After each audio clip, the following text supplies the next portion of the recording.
What's up, gamers? Now today I wanted to show you guys my strategy when it comes to farming the top level difficulty on global of the SP Dungeon in Fort Solgres.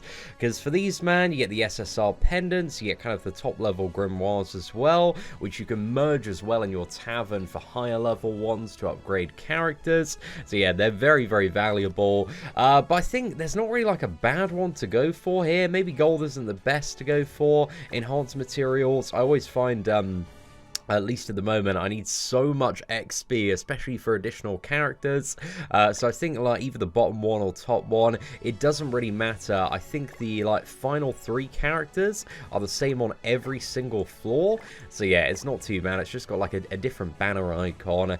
So let's go into the grimoire one first, and I'll show you kind of my team setup. Now, Green Meliodas, I think is probably like the least useful character here. I think with the burst strategy that we go for, Blue Diane and Blue King are just the most powerful units here. They're so good. So you can sub out Green Meliodas for any character that can just deal a lot of damage, ideally with their ultimate, because the goal in kind of the first phase has like no threat. The enemies are like very weak, and they're going to have a very hard time killing you. However, the second phase has 2 massive threats and one kind of like fairly minor threat in terms of what you're dealing with. So this first phase, you've got like a rock monster, a fairy man, and also an archer. I don't know if those are the official names, man, but essentially the goal is to build up to the ultimate on Blue Diane and Blue King. So that's exactly what you're going for here. And you might want to store this phase a little bit as well. So, you know, go for kind of matchups and moves that maybe have the disadvantage, because the biggest thing is ideally building up the full ultimate of all 3 characters. So if you make some like stupid plays in this phase, you know, don't feel too bad about it. So I'll go for a little bit of rock rush there.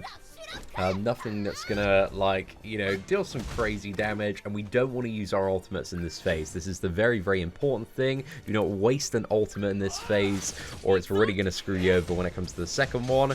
As you can see there, very wasted full counter, very weak, but exactly what we wanted to do. And then Blue Diane, we can merge for her ultimate there, so let's go for that.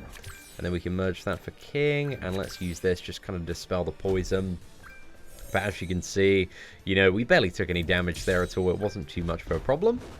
And then next turn, we're going to merge Meliodas's Enchant Hellblaze for 2 additional energy there.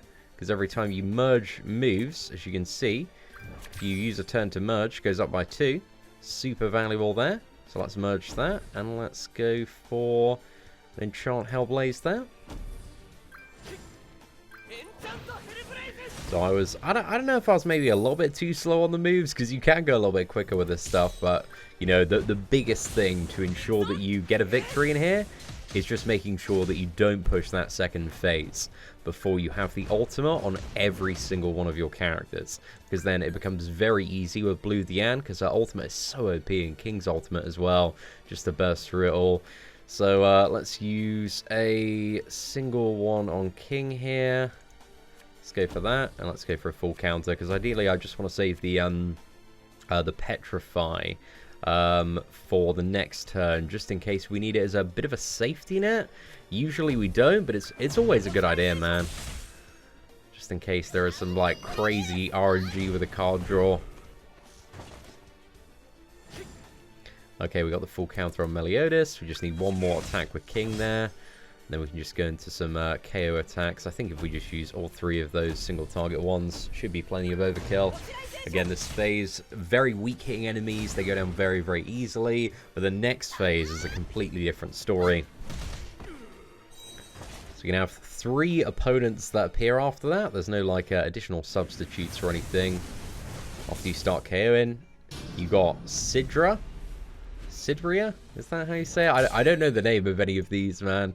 There's the giant man, and then there's the guy who I don't know, no idea, man. He's got the armor over the left hand side, but the giant man, you need to be very careful of him, because if he gets to his ultimate, you're all dead. If he gets to his ultimate on the left hand side, then one of your characters is going to die, and if she gets to her ultimate, then she's going to apply a debuff on your entire team, which is going to deal a lot of damage, if not cleanse. But King can use his ability to dispel the debuffs to really quickly get rid of that. So her ultimate is like the least one to worry about. So the kill order ideally is this guy on the right hand side with a class advantage. He goes down usually with double ultimate, and then you need to make sure this guy dies as well. And then finally you want to kill off the fairy. So it becomes quite easy, man. You go for Diane's ultimate, King's ultimate, and then you want to queue up Meliodas' ultimate, usually on the left-hand side, because he's not going to do anything that turn, man. He doesn't have an attack move queued up, so we can get rid of the double attack on the left-hand side unit there. So Diane's ultimate just absolutely going to deal some carnage damage here. You can see he's almost down, man. My Diane is pretty pretty geared up, though. She's got like the full attack set, man. She's just absolutely laughing in terms of the damage. So he almost died. He's really, really close there. But he doesn't have any attack moves being queued up for the next turn, so we don't need to really worry too much about that. But Meliodas' ultimate kills our left-hand side unit there, and then we've just got the giant and the fairy woman. Apologies if I'm a little bit terrible with the names, man. I don't remember any of these characters in the anime unless I have a terrible, terrible memory. But even then, I'm rubbish at some of the pronunciations. So yeah, if we go Rock Rush, that should cleave him down. He's got, like, you know, barely any health left at all. Got class advantage as well, so that's fine. At this point, it was already won when we entered this phase with all the ultimates. But it's just a very straightforward strategy, man. So something to consider building around, but invest so much if you can.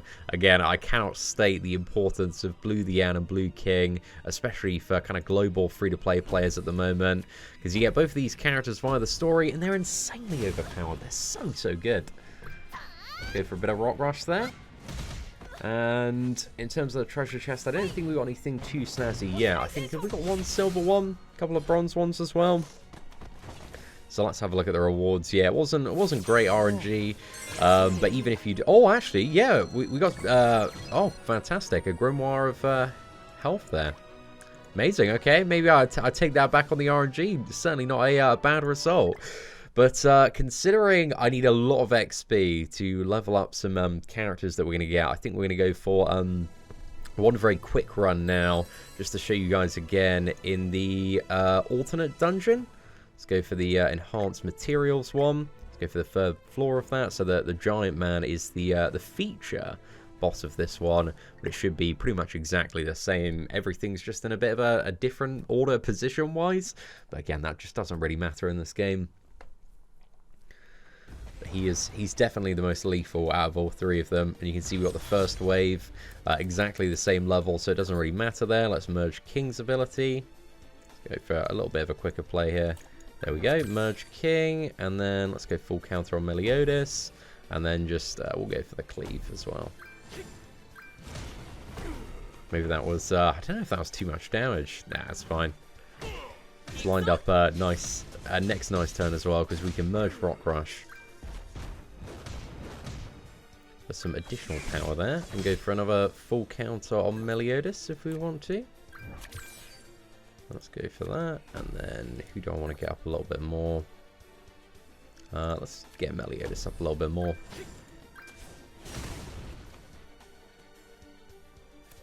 Okay, I need to get King up. Actually, I can merge and then dispel, right? Have I got anything to dispel? I might just use it just for the sake of getting rid of it. Okay, so let's use that. That gets King to full power there. Diane, let's use that one and then go for... Next turn we'll go full counter on Meliodas. And then we need to hopefully get Enchant Hellblaze or another counter.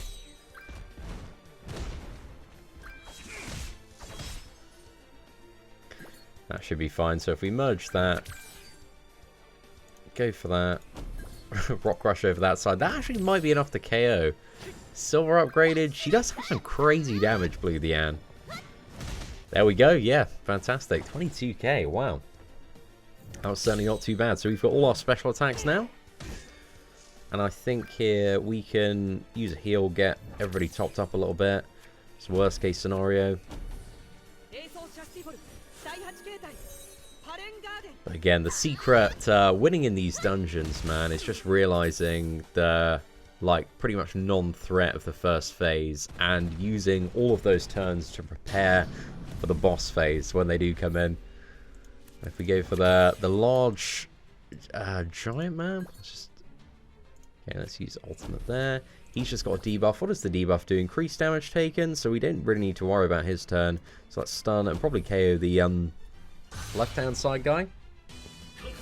And I think, again, with some good crit RNG, man, both of them are going to die this turn. Diane's ultimate is so good. Look at that. It's crazy damage. Go on, King.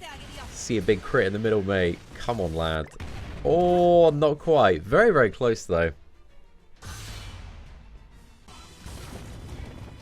And then we got Meliodas' stun on the left-hand side, which also KO'd. We've got a silver chest there.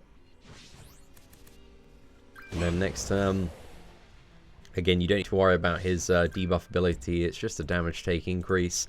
So as long as in that turn there isn't something that's going to damage you lined up, you're all good to go. Okay, I think we'll use Rock Rush there, just to guarantee the KO. And then we can Petrify. And there we go. Easy game, easy life. So yeah, I really like these dungeons, man. There's a nice little level of strategy.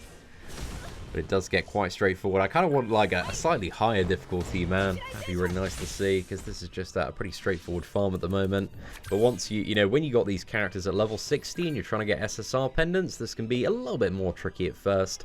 And sometimes you will die to, you know, some slightly worse RNG. Once you get used to kind of planning and setting up that final turn, then you're just going to be laughing, mate. Go for a little bit of single target nuke there, and then we got Petrify if this doesn't KO, but it should be enough to KO. Sorted, mate. Yeah, already finished nice and healthy though, I think above 80% or so. So yeah, just very, very straightforward far. We didn't really get too much luck on the hero enhanced potions there, unfortunately, and just completed our daily quest as well. And also spin the wheel if you're on mobile to get potentially additional rewards added to your stack of stuff. But anyway, ladies and gentlemen, hopefully you enjoyed today's tutorial and gameplay on how to do the hardest difficulty of the SP Dungeons in Fort Solgres. And apologies if I'm terrible with the names of the opponents.